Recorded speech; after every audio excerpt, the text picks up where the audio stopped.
सो अब हम last chapter पे आ चुके हैं, ठीक है, जो कि है common design techniques and patterns.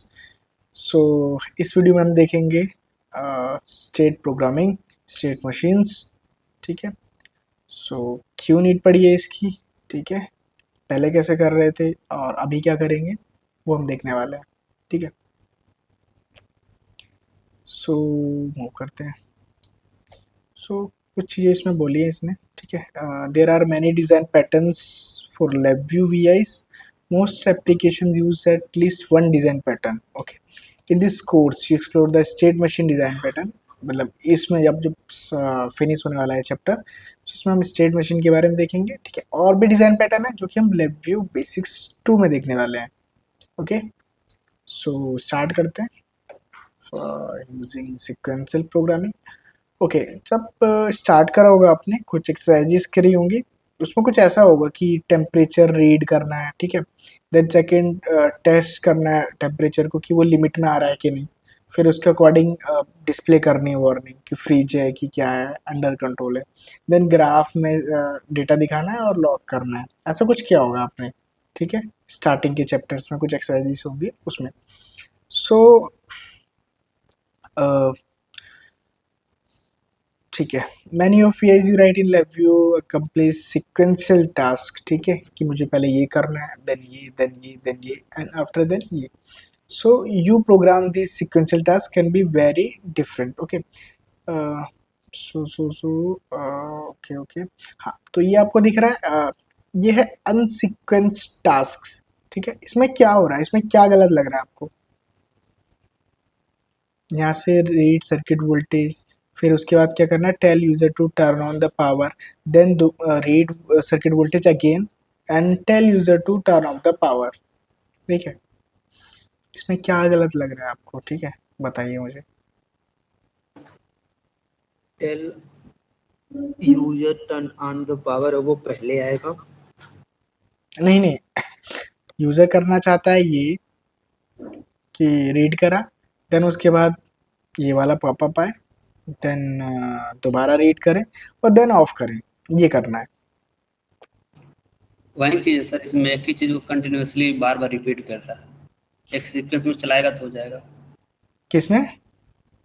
एक सीक्वेंस में चलाएगा तो हो जाएगा। एक ही काम को नहीं दोबारा कर रहा है, बार बार कर रहा है नहीं और नहीं, मैन्युअली दोबारा कर रहा नहीं है। कर रहा है, दोबारा नहीं कर रहा है, इसको ऐसे ही करना है। वो यही करना चाहता है, पहले ये ऑन करना चाहता है, फिर रीड करेगा, फिर ऑफ करना चाहता है। अच्छा ठीक है, ओके। ये जो चीजें हो रही है ना, ये अनसीक्वेंस्ड हैं, मतलब हमें नहीं पता कि कौन सी चीज पहले चल जाएगी, ठीक है। हमें नहीं पता ये जो है, पहले ये चलने वाला है, मतलब ये पॉपअप दिखेगा, या ये डेक असिस्टेंट 2 चलने वाला है, या डेक असिस्टेंट 1, या फिर ये, हमें नहीं पता क्योंकि सीक्वेंस नहीं है यहाँ पे, अनसीक्वेंस टास्क है, कौन पहले चलने वाला नहीं पता, ठीक है। अगर हम नेक्स्ट इसको देखें, हाँ, ये है पार्शली सीक्वेंस टास्क, ठीक है। इसमें सीक्वेंसली टास्क तो हुआ है लेकिन पार्शली है, पूरा नहीं है। यहाँ इसने एरर आउट को एरर इन में कन्वर्ट कर दिया, मतलब इसके बाद ये तो तय हो गया यहाँ डेफिनेटली कि डेक असिस्टेंट के बाद डेक असिस्टेंट 2 चलेगा, ये तो तय है। क्यों? इससे एरर आउट से ये पहले तो चल ही नहीं सकता, क्योंकि हमने पढ़ा था ना कि क्लस्टर जो एरर आउट हो रहा है, तो क्लस्टर एरर क्लस्टर जो है वो एक डेटा फ्लो को भी रिप्रेजेंट करता है, ठीक है। मोस्टली सब वी आई वहाँ से निकाल के फिर नेक्स्ट वी आई में एंटर करते, तो दैट मीन्स क्या है कि वो वहाँ से डेटा फ्लो होते हुए उस नेक्स्ट वाली वी आई में जाएगा, ठीक है। ऐसे ही मतलब मोस्टली जो सब वी आईज आप देखेंगे, उसके सबसे नीचे टॉप सॉरी बॉटम में आप देखेंगे एक एरर क्लस्टर रहेगा हर सब वी आई में, ठीक है। वो इसीलिए ही होता है डेटा फ्लो को दिखाने के लिए कि यहाँ से एंटर करे, ये सब वी आई एग्जीक्यूट होगी, देन ये सब वी आई एग्जीक्यूट होगी, देन ये, ठीक है। अगर हम इसको यूज ना करें ना, सो हमें पता ही नहीं चलेगा कि कौन पहले एग्जीक्यूट होने वाला है। हो सकता है ये, हो सकता है ये, और अभी भी ये पार्शली ही सीक्वेंस टास्क है। हो सकता है कि अभी ये हो जाए, ये हो जाए, अच्छा इन दोनों में तो तय है कि ये होने वाला है डेक असिस्टेंट 1, देन ये होगा, ये तो ठीक फिक्स हो गया क्योंकि हमने एरर आउट लगा दिया यहाँ पे, एरर आउट से यहाँ से एरर इन, ठीक है, कि चलेगा तो ये, पहले, इन दोनों में की बात कर रहा हूँ, डेक असिस्टेंट जो दो हैं उन दोनों में की। लेकिन इन दो को हटा दे तो ये और ये, इन दोनों में से क्या चलने वाला है वो भी अभी कंफर्म नहीं है, तो ये पार्सली सीक्वेंस टास्क है। देन नेक्स्ट देखते हैं यहाँ, हाँ, task sequenced with sequence structure. एक सीक्वेंस स्ट्रक्चर आपने देखा होगा, ठीक है, सेकेंड, हाँ, इसमें जैसे बता दूं मैं, ये जो सब्वेज हैं इसके सबसे लास्ट में एरर इन, लास्ट में एरर आउट, ये इसीलिए ही होता है। एक तो एरर फाइंड हो जाती है, मतलब अगर कुछ एरर भी आ रही होती है तो पता चल जाती है। दूसरा हमें डेटा फ्लो का पता चलता है। सो मैं आपको दिखा देता हूँ। हाँ, स्ट्रक्चर के अंदर एक फ्लैट सीक्वेंस नाम की चीज़ है, फ्लैट सीक्वेंस स्ट्रक्चर, इसका इसने यूज़ किया है, ठीक है, ये यहाँ पे। सो हाँ, अब क्लैरिफाई हो गया कि पहले रीड सर्किट वोल्टेज ये चलेगा, देन ये असिस्टेंट टू, देन ये वाला popup, okay, dialog box, okay.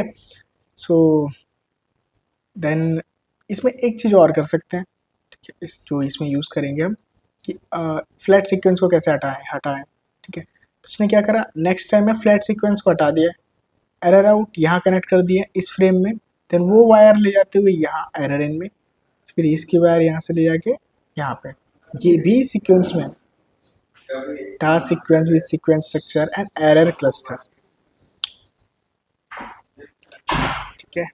Then next move करेंगे। सो अब इसने क्या किया, देखिए, आप चाहो तो फ्रेम लगा सकते हो और आप चाहो तो केस स्ट्रक्चर भी लगा सकते हैं। इसमें हमारा मोर एडवांटेज क्या है, यहाँ भी सीक्वेंस में चलने वाला है, मतलब या तो ये लगा दो आप या फिर केस स्ट्रक्चर लगा दो। लेकिन यहाँ एक बेनिफिट और है कि एरर का भी पता चल जाएगा कि एरर है या नॉन एरर है, मतलब एरर आउट होती है तो एरर को मैंने केस स्ट्रक्चर में यहाँ पे मतलब दिखा रखा है इसमें, कि अगर एरर होगी, नो एरर है तो ये होगा, अगर एरर होगी तो कुछ और पॉपअप आएगा, ठीक है, एरर समथिंग लाइक, मतलब कुछ पॉपअप और कुछ हो सकता है।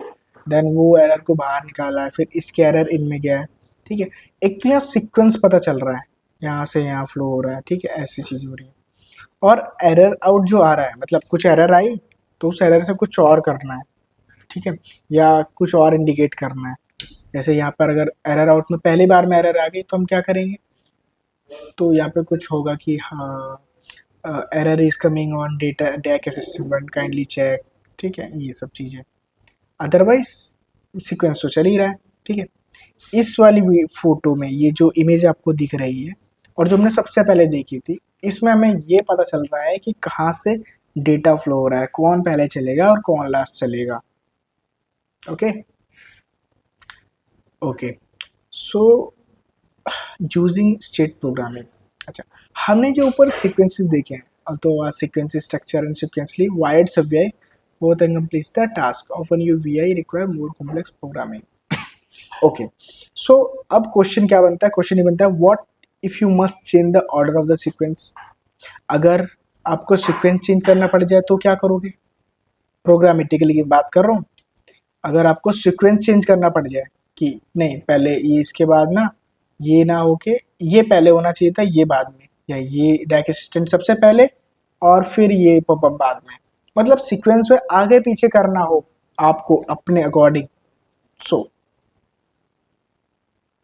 क्या वो कर सकते हैं क्या, what if the most must change the order of the sequence, पता नहीं। What if you must repeat an item in the sequence more often than the other time item, मतलब कुछ एक ऐसा सीक्वेंस, मतलब पॉपअप है वो कई बार आपको रिपीट करना है, तो क्या आप कर सकते हैं, ऊपर वाला जो सीक्वेंस मैंने आपको दिखा था उसमें कर सकते हैं क्या, नहीं कर सकते हैं, ठीक है। What if some items in the sequence execute only when certain condition are met. हम ये भी चाह रहे हैं कि कुछ कंडीशंस आए, कुछ स्पेसिफिक कंडीशन मीट करे, सो ही वो एग्जीक्यूट हो पर्टिकुलर सीक्वेंस या पर्टिकुलर कोड। ये हो सकता है, ये भी नहीं हो सकता है, जो हमने अभी ऊपर इमेज देखी है। What if you must stop the program immediately, आप यहाँ पे हैं और आपको एग्जैक्ट उसी वक्त स्टॉप करना है, आप नहीं कर पाएंगे, ये चल के रहेगा, ये चल के रहेगा, ये चल के रहेगा, ठीक है। सो इस चीज़ को दूर करने के लिए हमने स्टेट मशीन का यूज़ करेंगे कि हम अपने अकॉर्डिंग जो अ, वो है मतलब क्या बोलते हैं, हाँ, पार्ट ऑफ एग्जीक्यूशन है, ठीक है, जिसको हमें एग्जीक्यूट करना है, ठीक है, उसको अपने अकॉर्डिंग कंट्रोल कर पाए। मतलब जो हम ऑर्डर चेंज करना चाहें वो ऑर्डर चेंज कर पाए कि पहले नहीं पॉपअप नहीं आना है, पहले डेक असिस्टेंट 2 को रीड करेंगे देन 1 करेंगे, अपनी मर्जी है 1 को करना है 2 को करना है, वो सीक्वेंस हम प्रोग्रामेटिकली चेंज कर सकते हैं, ठीक है। लेकिन यहाँ फिक्स था, यहाँ तो एक बार आपने कर दिया तो कर दिया, सिक्वेंसली चलना है वो तो। ओके, सो आ जाते हैं अप्लाइंग स्टेट मशीन क्या है, पहले स्टेट मशीन समझना जरूरी है। State machine state machine is an application where distinguishable state exist, ठीक है, अलग अलग स्टेट एग्जिस्ट करती है। जैसे सबसे नीचे चलते हैं, हाँ, ये जो है इनिशियलाइज, ये एक स्टेट है, ये स्टेट है, ये स्टेट है, ये एक्विजिशन एक स्टेट है, data log, time check, analyse, ये एक स्टेट है। ओके, सो हम हर एक स्टेट में कुछ एग्जीक्यूशन हो रहा है, कुछ कुछ ऑपरेशन हो रहा है, ठीक है, स्पेसिफिक ऑपरेशन हो रहा है। सो मैं ये चाह रहा हूँ कि मैं अभी इनिशियलाइज पर हूँ, अभी एरोस पे ध्यान मत देना, अभी बस इसको इस पे ध्यान देना है, ये इनिशियलाइज है, एक्विजिशन, एनालाइज, ये सब कि मैं इनिशियलाइज पर हूँ, मुझे यहाँ से इनिशियलाइज के बाद डायरेक्ट डायलॉग में जाना है, या मेरा मन कर रहा है एक्विजिशन में जाऊँ, इनिशियलाइज से डायरेक्ट एनालिसिस में जाऊँ, ठीक है, फिर एनालिसिस से कंडीशन चेक करूँ तो यहाँ जाऊँ, ठीक है, फिर वापस से एक्विजिशन पे आऊँ। तो ये मल्टीपल जो स्टेट्स है ना, किसी पे भी जाऊँ, कभी भी जाऊँ और कुछ कंडीशन पे जाऊँ, ठीक है, वो सब मैं अपने अकॉर्डिंग प्रोग्रामेटिकली कंट्रोल कर पाऊँ, ठीक है, इसको कहते हैं स्टेट मशीन, ठीक है, फाइनाइट स्टेट मशीन, एफएसएम भी बोलते हैं, ठीक है, कि आप यहाँ से इनिशियलाइज पर आए, इसकी बात करते हैं, अभी इसको समझते हैं, जो जो भी यहाँ पे स्टेट मशीन दिख रही है कि आप फर्स्ट टाइम इनिशियलाइज में है, ठीक है, जो भी आपको इनिशियलाइज करना था, आपके कोड में जो चीज़ें ऐसी हैं जहाँ इनिशियलाइजेशन की नीड है, कुछ कंट्रोल्स, कुछ इंडिकेटर्स, उसको आपको जीरो सेट करना था, स्टार्टिंग में कुछ इंडिया ग्राफ को आपको ग्राफ में कुछ ग्राफ एम्प्टी करना था, ये सारी चीज़। इनिशियलाइज के बाद आप एक्विजिशन पे आए, एक्विजिशन पे आपने एक्वायर करा डेटा, एक्वायर करने के बाद देन आपको एनालिसिस भी करनी होगी उस डेटा की, कि उस डेटा से अब हुआ क्या है, ठीक है, अगर टेम्परेचर का डेटा, अच्छा टेम्परेचर ज़्यादा है, ये है वो है, तो कुछ करना है। एनालिसिस करने के बाद आपने चेक करा, अच्छा ये तो वार्निंग जनरेट कर रहा है, तो पॉपअप देना है तुरंत कि हाँ, सॉरी, वार्निंग दे रहा है तो वार्निंग अगर ट्रू है तो क्या करना है, डेटा लॉक कर लेना है, ठीक है, अगर वार्निंग नहीं आती है तो टाइम चेक करना है, ठीक है, और टाइम चेक के दौरान अगर क्या होता है, टाइम इलेप्स होता है, सो इसमें जाना है एक्विजिशन में, या फिर स्टॉप बटन अगर अभी तक नहीं प्रेस हुआ तो इसमें जाना है, अगर यहाँ पर आकर किसी ने स्टॉप ट्रू कर दिया तो क्लोज कर देना है। ये अभी बेसिक फ्लो था, ठीक है, स्टेट का। अभी वापस से चलते हैं और देखते हैं क्या है। ओके, सो स्टेट मशीन के जो कंपोनेंट्स हैं, ठीक है, वो है यहाँ पे व्हाइल लूप, कैसे हम स्टेट मशीन बना सकते हैं, ठीक है। एक छोटा सा और एग्जांपल लेते हैं, जैसे कि एक कैलकुलेटर की बात कर लेते हैं कि 2 नंबर को ऐड करना है, ये एक केस स्टेट है, ठीक है। पेंट में ओपन करता हूँ, एक सेकेंड,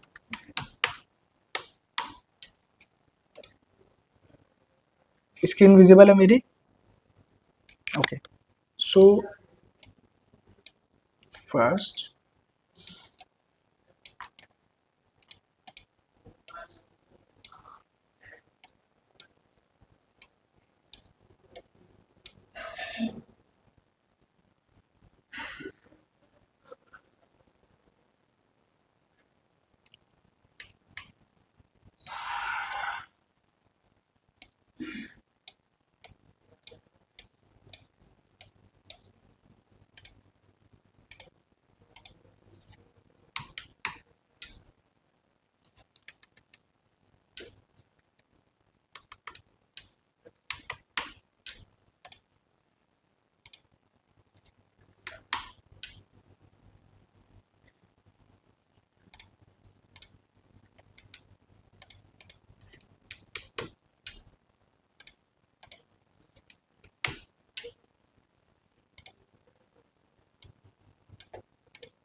ठीक है, अभी के लिए इतना है ना।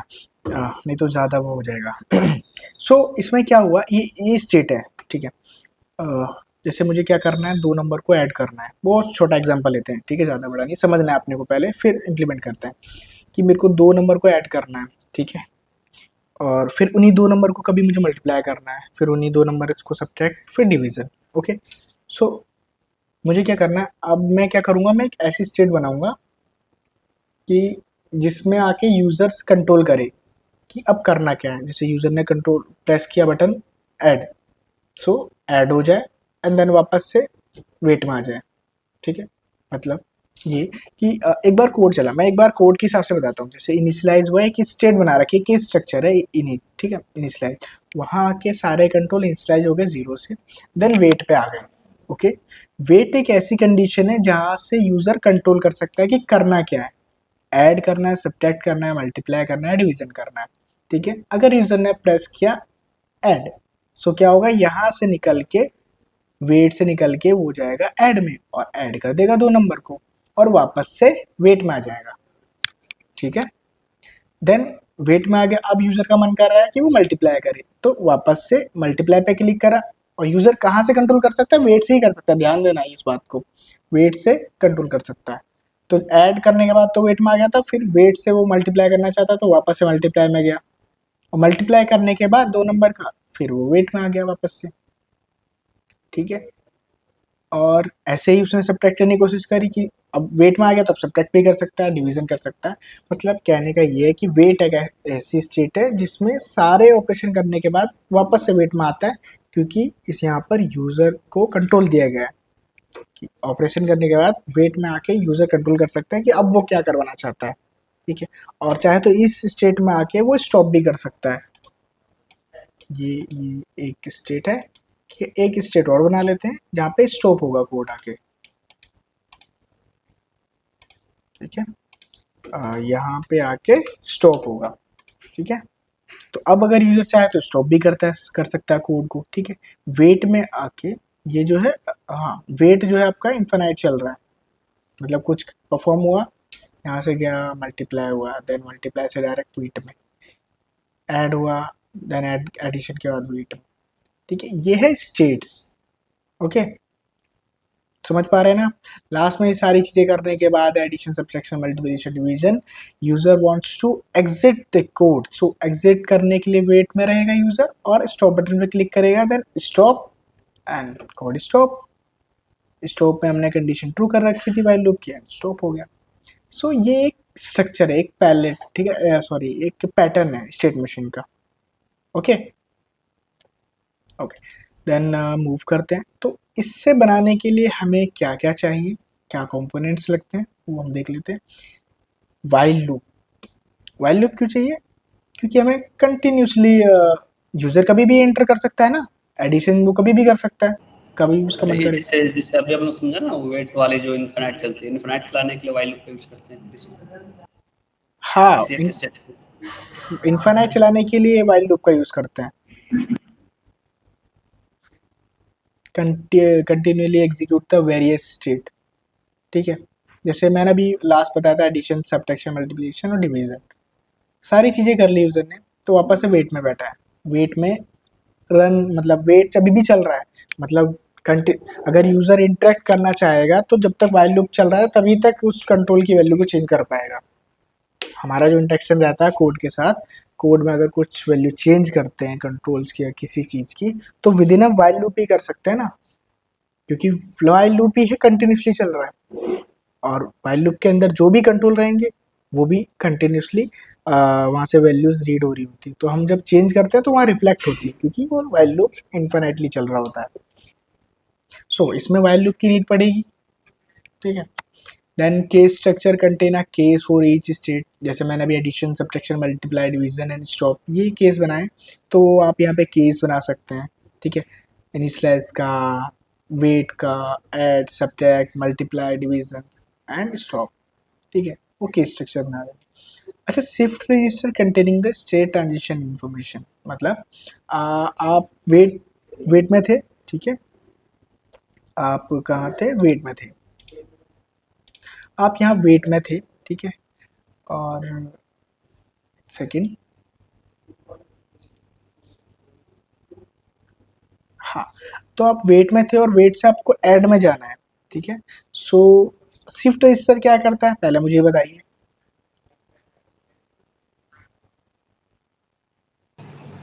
Shift register as a previous data को स्टोर करता है। यस। सो अभी जो हम करंट स्टेट थी हमारी वो वेट थी, ठीक है। अब वेट से मुझे एडिशन करना है, सो मैं यहाँ से एडिशन की स्टेट एंटर कर दूंगा, तो इस एडिशन यहाँ पे जो एनएम है वो एनएम नेक्स्ट स्टेट में यहाँ आ जाएगा, नेक्स्ट साइटेशन में, ओके। जब एडिशन यहाँ आएगा तो अब जो केस चलेगा वो एडिशन का चलेगा, ओके। सो ये बेनिफिट होता है यहाँ पे शिफ्ट रजिस्टर का, कि कंटेन स्टेट ट्रांजिशन इंफॉर्मेशन, कि नेक्स्ट क्या चलाना है, ओके। क्योंकि जैसे मुझे अभी वेट में था, नेक्स्ट मुझे ऐड चलाना है, तो मैं क्या करूँगा, ऐड यहाँ से पास कर दूंगा, तो जब नेक्स्ट साइटेट होगा लूप तो मुझे उस समय ऐड मिल जाएगा, तो मतलब मैं ये समझ जाऊंगा कि प्रीवियस साइटेशन में यूजर ने एडिशन पे क्लिक करा था तो अब ऐड करो, okay. State functionality code, obvious जो हमें करना है, जो हमें फंक्शनैलिटी परफॉर्म करनी है वो करना है यहाँ पे। Transition code, transition code important, जो डिटरमाइन करता है कि किस सीक्वेंस में जाना है, ठीक है। जैसे हम वेट में कह रहे थे कि यूज़र कंट्रोल कर सकता है कि कहाँ जाना है, तो यूज़र ट्रांजिशन बता देता है, ठीक है, कि अब सब्ट्रैक्ट में जाना है, अब एडिशन में जाना है, अब कहाँ जाना है, ठीक है। वो यूज़र पे डिपेंड करता था, और यूज़र कैसे करता था कंट्रोल, वो बटन से करता था कि इस ट्रांजिशन में जाओ, इसमें जाओ, इसमें जाओ या उसमें जाओ, ठीक है। सो ये कंपोनेंट्स हैं वाइल केस, शिफ्ट एंड जो भी आपका फंक्शनल कोड है, एंड ट्रांजिशन कोड, कि जैसे आपने कुछ कंडीशन लगाई है कि ये ग्रेटर देन हो, इक्वल टू हो, देन इस उसमें जाना है। जैसे कोई नंबर ले लेते हैं कि 2 नंबर का एडिशन हुआ, तो जब 2 नंबर का एडिशन आया तो मैंने एक कंडीशन लगा दी कि अगर वैल्यू 5 से ग्रेटर देन है सो एडिशन करो अगेन, अगर नहीं है तो डिवीजन कर दो। तो ये क्या है, ट्रांजिशन कोड जो है, इस पे जो कंडीशन लग रही है वो हम बना सकते हैं, मतलब उस कंडीशन के बेस पर ट्रांजिशन करवा सकते हैं, ठीक है। एक कोड भी बना के देखेंगे, अभी नेक्स्ट मूव करते हैं। कंट्रोलिंग स्टेट मशीन, ठीक है, हाँ, controlling state machine, the mess जो स्टेट मशीन की कंट्रोलिंग हो रही है, ठीक है, ये जो कंट्रोलिंग हो रही है स्टेट मशीन की, यस, ठीक है। तो ये जो इस केस, ये केस स्ट्रक्चर है, ठीक है, पता होगा आपको, इस ये मल्टीपल केस हो सकते हैं, जैसे मैंने बताया एडिशन, सब्ट्रैक्शन, मल्टीप्लिकेशन, डिवीजन, सब में अलग अलग कोड है, कहीं ऐड हो रहा है, कभी मल्टीप्लिकेशन कुछ हो रहा है, ठीक है। सो ये इन सबको एडिशन वाला केस चलना है, सब्ट्रैक्शन वाला केस चलना है, ये कौन डिफाइन कर रहा है, ये एनएम, ये एनएम इसके अंदर एज अ इनपुट ये इसको दे रहा है, ठीक है। सो मेन इंपॉर्टेंट, मतलब इंपॉर्टेंट चीज़ जो हम बोलेंगे कंट्रोलिंग स्टेट मशीन की, वो क्या है, ये एनएम है, ठीक है। ये हो सकता है तो आपका नंबर हो सकता है, आप यहाँ स्ट्रिंग भी दे सकते हैं, ठीक है, मोस्टली, लेकिन हम स्टेट मशीन की बात कर रहे हैं तो एनएम का यूज़ करते हैं, okay. So the best method for controlling the initialization transition of the state machine is the enumerated type control. ठीक है, that is enum. Okay. So enums are widely used as a case selector in state machine. Okay. So हाँ, तो बस इतना ही है कि enum का use करते हैं, ओके। बट क्या होता है ना कि जब आप enum बनाते हैं, ठीक है, आपने एक केस बनाया addition, subtraction, multiplication, division, okay. Then आपको सडन याद आया कि मुझे अब स्क्वायर रूट करना है दो नंबर का, ठीक है, 2 नंबर का मल्टीप्लाई करने के बाद जो आउटपुट आया उसका स्क्वायर रूट करना है, तो एक स्क्वायर रूट वाली स्टेट बनाना चाहते हैं। तो जब आपने स्क्वायर रूट वाली वो बनाई ना स्टेट, लेकिन आपका जो एनम था उसमें स्क्वायर रूट एडिशन नहीं था, मतलब स्क्वायर रूट ऐड नहीं था, तो अब क्या होगा यहाँ पे वो देगा, एरर देगा कि आपके जो स्टेट है वो स्क्वायर रूट वाली एडेड नहीं है। So, इस कंडीशन में क्या होगा, आपको इसमें वापस से ऐड करना पड़ेगा, ठीक है, ये एनम जो दिख रहा है आपको, और इस एनम को अपने बार बार हर एक स्टेट में कॉल किया होगा, ठीक है। तो इन सबको सेम रखने के लिए हम किसका यूज कर सकते हैं कि हम जब एक में चेंज करें तो सब में चेंज हो जाए, ऐसा क्या करें?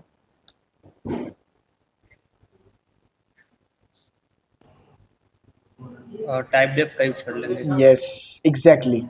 सो हम इससे बचने के लिए हम क्या करेंगे, टाइप डेफ का यूज करेंगे कि जब हमें सडनली कुछ याद आएगा कि ऐड ऑन करना है, तो बस एक बार ओपन करके टाइप डेफ में जो भी चेंजेस करना है एडिट करके सेव कर देंगे, देन वो सब जगह जहाँ जहाँ वो एनम कॉल हो रहा होगा वहाँ वहाँ चेंज हो जाएगा। ओके ओके, सो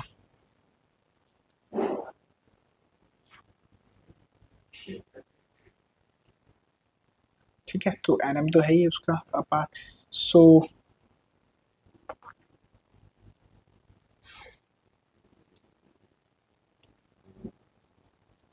तो यहाँ देख लीजिए, जैसे डिफ़ॉल्ट ट्रांजिशन बना रखा है, तो होता क्या है कि जैसे हमने मल्टीपल केस बनाए हुए हैं, इस केस की अगर मैं बात करूँ जो हमने अभी पेंट पे बनाया था, तो इस केस में डिफ़ॉल्ट स्टेट है इनिशियलाइज, मतलब पहली बार जब कोड चलेगा तो इनिशियलाइज वाला केस चलेगा, उसके बाद कभी नहीं चलने वाला है, ठीक है। तो ये डिफ़ॉल्ट केस है, ठीक है, जहाँ पे हम पर्टिकुलर कुछ काम करना चाहते हैं कि पहली बार जब कोड चले तो कुछ ये पर्टिकुलर काम करे, ठीक है। डिफ़ॉल्ट ट्रांजिशन इसको बोल रहे हैं कि इस केस में तो आएगा ही आएगा। ओके ओके, सो ट्रांजिशन बिटवीन टू स्टेट्स, ठीक है, जैसे मैंने बताया कि कंडीशंस लगा के हम किस स्टेट में जाना है, ठीक है, वो हम डिफाइन कर सकते हैं। जैसे यहाँ पे अगर आप देखिए एनालिसिस वाली वी जो है, हमने एनालिसिस करा डेटा का, अगर कुछ एरर आती है, if error is occur then error handler case will be execute. अगर यहाँ पे एरर आती है ट्रू, तो एरर हैंडलर वाले केस में ये एंटर करेगा नेक्स्ट आइट्रेट में, जब ये वैल्यू नेक्स्ट आइट्रेट करेगा यहाँ से, सो ये एरर हैंडलर वाले केस में एंटर करेगा। ओके, अगर कोई एरर नहीं आती है देन स्टार्ट करेगा, स्टार्ट वाले केस में एंटर कर जाएगा, और जो भी उसको परफॉर्म करना है स्टार्ट में, स्टार्ट केस में जो भी होगा वो कर सकता है। ओके ओके, एक चीज़ और, यहाँ पे हम सिर्फ एक ही मतलब दो स्टेट में ट्रांजिशन कर रहे हैं, या तो एरर हैंडलर में जाओ या स्टार्ट में जाओ, ठीक है। लेकिन अगर आपको और चीज़ें करनी है कि नहीं मुझे तो मल्टीपल स्टेट में जाना था, जैसे हमने अभी किस में गए थे, अभी हमने एग्जांपल देखा था कि यूज़र वेट स्टेट से किसी भी स्टेट में जंप कर सकता है, एडिशन, सब्ट्रैक्शन, मल्टीप्लिकेशन, डिवीजन, ठीक है। सो वो क्या है, ट्रांजिशन अमंग टू और मोर स्टेट, मतलब मोर स्टेट में जंप कर सकता है, ठीक है। जैसे इसमें इसमें अगर हम एग्जांपल देखें तो एनालिसिस वाली जो वी आई है, ठीक है, सो ये कंट्रोल कर रही है मल्टीपल स्टेट। अगर एनालिसिस में वैल्यू 1 आती है तो एनालाइजर में जाना है, ठीक है, अगर 2 आती है तो किसी स्टार्ट में जाना है, 3 आती है तो कुछ और एक्स स्टेट में जाना है, एंड कुछ और आता है तो देन वाई स्टेट में जाना है, ठीक है। सो ये वो है ट्रांजिशन अमंग टू और मोर स्टेट्स। ओके ओके, सो ट्रांजिशन एरे, ठीक है, ये कुछ नहीं है कि एक एरे दे दिया इसमें अलग अलग एनएम है, ठीक है, मतलब एनएम वही है, उसके अलग अलग स्टेट्स हैं कि एनालाइजर में जाना है, एरे हैंडल में जाना है, स्टार्ट में जाना है, ये एरे हमने यहाँ कनेक्ट कर दिया। अब यहाँ से कौन सा एनएम की वैल्यू निकलनी है, मतलब एनालाइजर निकलना है, एरर हैंडलर, स्टार्ट, कौन सी यहाँ से वैल्यू निकालनी है वो इसके इंडेक्स पे डिपेंड करती है।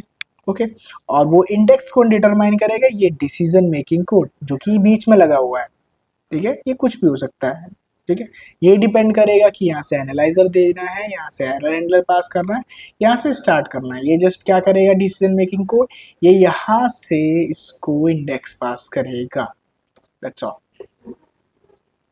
ओके, जैसे अगर उसने डिसीजन मेकिंग कोड ने 0 यहाँ से आउट किया, सो 0 मीन्स इंडेक्स नंबर 0, इस एरे का इंडेक्स नंबर 0 पे जो वैल्यू होगी उसको मतलब जैसे यहाँ पे एनालाइजर दिख रहा है तो यहाँ से एनालाइजर चला जाएगा और नेक्स्ट स्टेट में हमको एनालाइजर यहाँ पे एनालाइजर वाले केस में चला जाएगा। और एनालाइजर वाले केस में है ही ये, अगर यहाँ से कुछ ऐसा हुआ कि एनालिसिस भी आई से कुछ एरर आई, तो एरर के बेस पे ये क्या करेगा कि 1 जनरेट करेगा। तो 1 मतलब इंडेक्स नंबर 1 मतलब एरर हैंडलर वाले केस में अब जाना है, मतलब यहाँ से एरर हैंडलर वैल्यू निकलेगी और यहाँ से सेपरेशन में स्टोर होगी, देन वो घूम के यहाँ पे आएगा और एरर हैंडलर वाली स्टेट चलेगी। सर एक क्वेश्चन है, ठीक है? हाँ जैसे पूछिए। कि हम लोग अभी एरे में वो जो भी एरे में हम लोग एनम लगाए हैं 3 हाँ, एनम है, ठीक है? अगर सारे एनम एक ही है, एनम के अंदर भी एनम एक ही है, वैल्यू 3 है उसमें। सो एनम एक ही उसमें वैल्यू 3 है? हाँ, ऐसे तो करते हैं ना सर हम। अगर तो वो सर लेकिन उसमें तो ऐसे दिख तो रहा है ना कि सर उसमें एनम वो 3 एनम है और उसमें देखो वैल्यू देखो देखो, ऐसा। सुनो सुनो सुनो सुनो मेरी बात सुनो।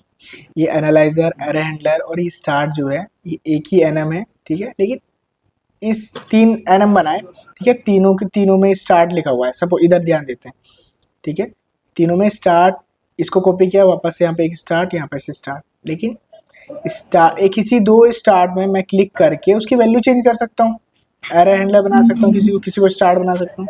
तो वही किया है मैंने यहाँ पे।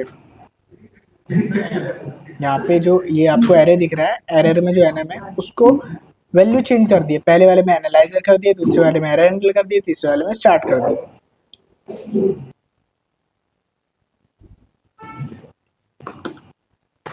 समझ गए सर। ठीक है। बस वहाँ पे ना तीनों एलिमेंट जो भी है वैल्यू है उसको आप शो कर दिए वहाँ पे उस हाँ एनम का। हाँ हाँ बिल्कुल करेक्ट।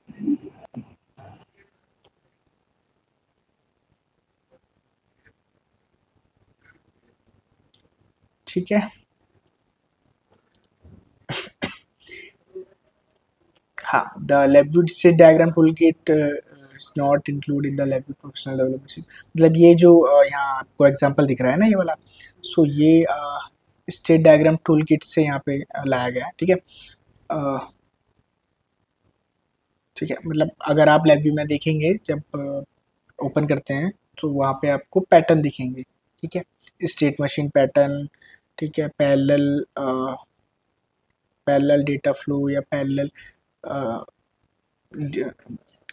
डेटा ट्रांसफर वाले कुछ पैटर्न्स दिखेंगे आपको, ठीक है, मल्टीपल पैटर्न्स आपको वहाँ पे दिखेंगे कि किस किस टेक्निक्स का यूज़ करके आप किस किस टाइप के स्टेट सॉरी डेटा कंट्रोलिंग या डेटा फ्लो ये सब कर सकते हैं, ठीक है। जैसे ये जो state diagram tool kit state machine इसको यूज़ कर रहे हैं, ये भी वही चीज़ कर रहे हैं, ठीक है, ज़्यादा इसमें कुछ नहीं है। एक वाइल लूप है, शिफ्ट रजिस्टर है, एनएम है, ओके, देन वैल्यू पास की है, ओके, एनालाइजर में आए तो ठीक है, एनालाइजर में आके देखा कि वैल्यू क्या है, डिफ़ॉल्ट है तो ये चला दिया, एरर है तो ये चला दिया, हो जी।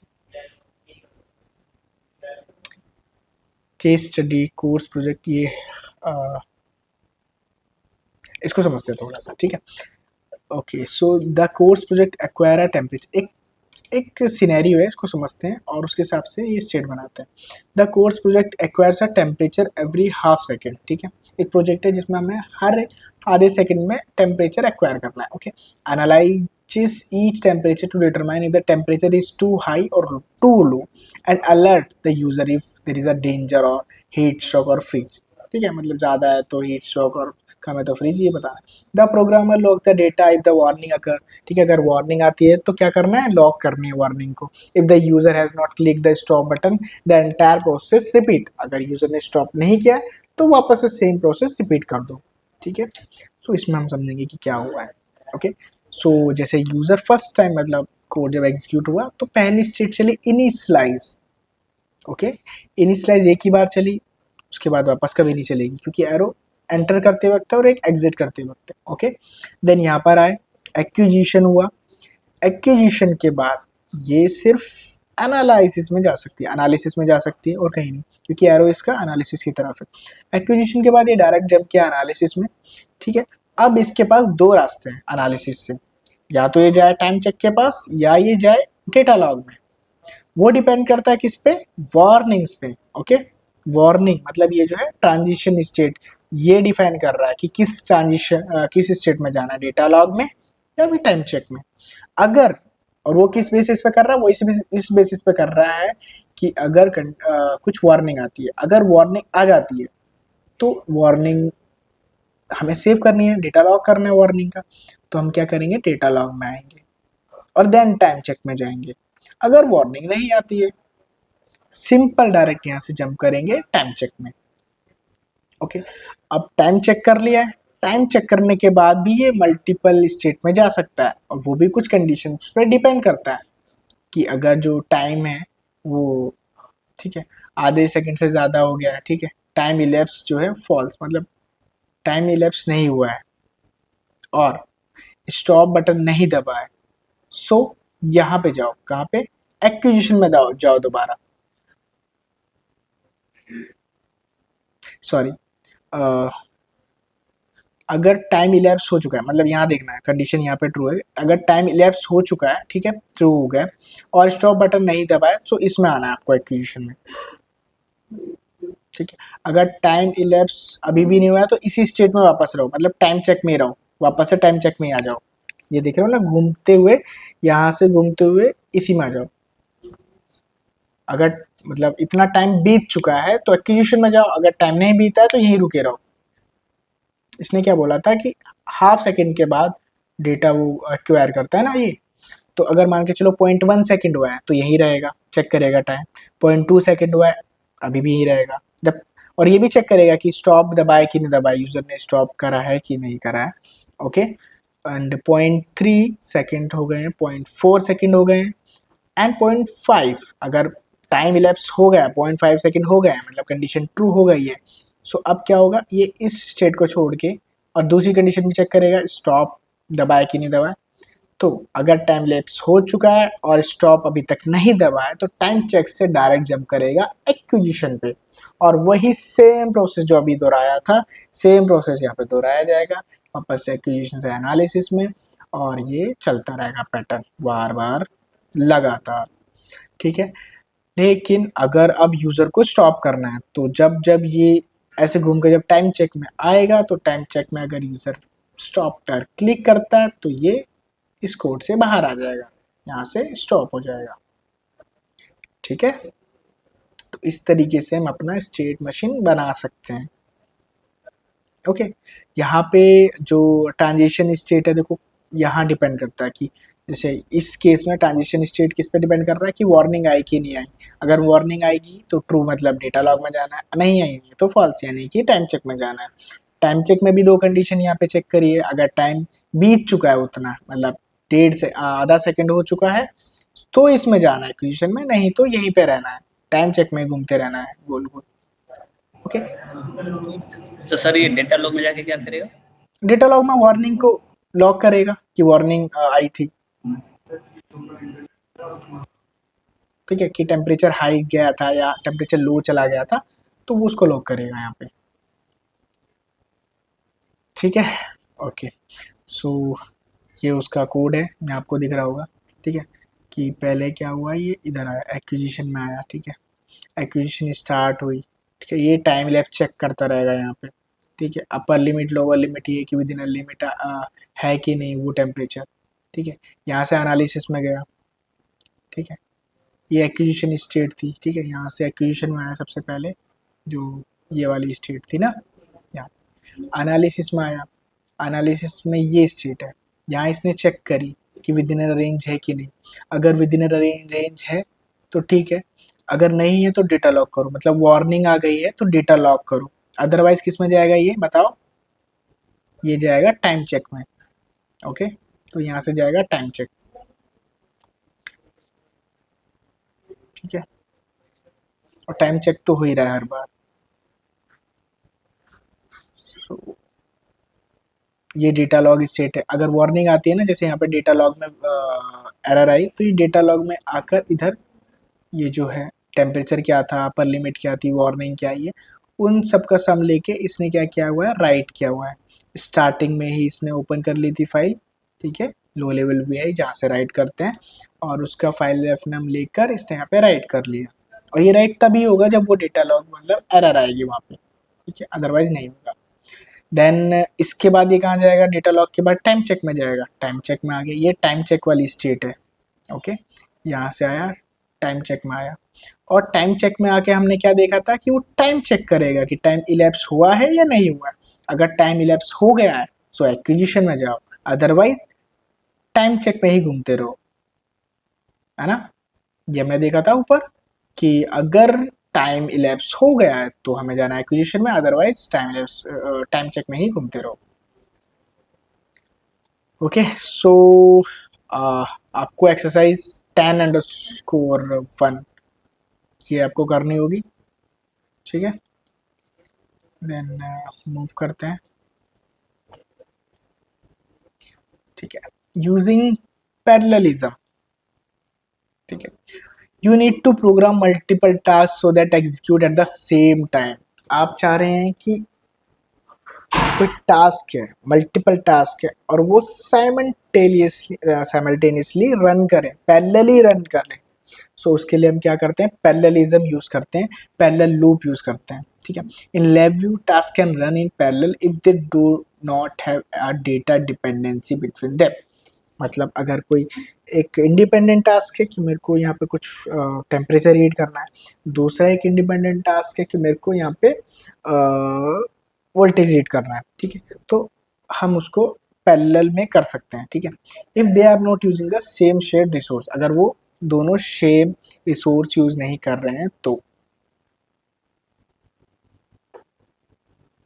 ठीक है। You learn about the LabVIEW design pattern for executing multiple tasks at the same time in the LabVIEW, ठीक है। अभी ये चैप्टर का एंड हो रहा है, सो LabVIEW बेसिक्स 2 में हम पढ़ेंगे कि कैसे हम पैरेलल डिजाइन टेक्निक्स यूज करके पैरेललिज्म कर सकते हैं, ठीक है। The design pattern including parallel loops, master slave, producer consumer loop, okay, ये टेक्निक्स को हम आगे पढ़ेंगे। ओके, सो समरी क्या है इसमें, using a state machine instead of sequential programming structure provide the following benefits. क्या क्या बेनिफिट्स थे, देखो, you can change the order of the sequence, आप सीक्वेंस का ऑर्डर चेंज कर सकते हो, ठीक है। जैसे बताया था कि वार्निंग आ रही है तो ठीक है डेटा लॉग में जाओ, अदरवाइज टाइम चेक में जाओ, ठीक है। You can repeat individual items in the sequence, जैसे हमने टाइम चेक वाला सीक्वेंस था उसमें स्टेट था, ठीक है, वो बार बार रिपीट हो रहा था, क्यों, वहाँ टाइम चेक कर रहा था बार बार, ठीक है। अगर आधे सेकंड से ज़्यादा नहीं हुआ तो उसी में रहे। You can set a condition to determine when item in the sequence should execute, ठीक है। जैसे हमने देखा था ना कि टाइम वार्निंग आ रही है तो इस वाले स्टेट में जाना है डेटा लॉग में, अदरवाइज टाइम चेक में जाना है, वही चीज़। You can stop the program at any point in the sequence, ठीक है। और ये चीज़ें बहुत फास्ट हो रही होती हैं, ठीक है। तो जो हम टाइम चेक में जा रहे थे तो वहाँ पे जाके अगर यूज़र स्टॉप का बटन प्रेस कर दे तो वो कोड स्टॉप हो जाएगा, ठीक है। मतलब ये फ्लेक्सिबिलिटी देनी होती है कि यूज़र कभी भी स्टॉप का बटन प्रेस करे तो स्टॉप भी हो, ऐसा ना हो कि बीच में अगर कुछ ही किसी काम को कर रहा है then user want to stop the code, so वो सारा काम करने के बाद स्टॉप हो, ऐसा ना हो, ठीक है। सो ये चैप्टर का एंड है, और इसके साथ साथ एक छोटा सा कोड हम एक बार डिस्कस करेंगे, ठीक है, स्टेट मशीन से रिलेटेड, ठीक है। अभी के लिए इतना ही, ओके, थैंक यू।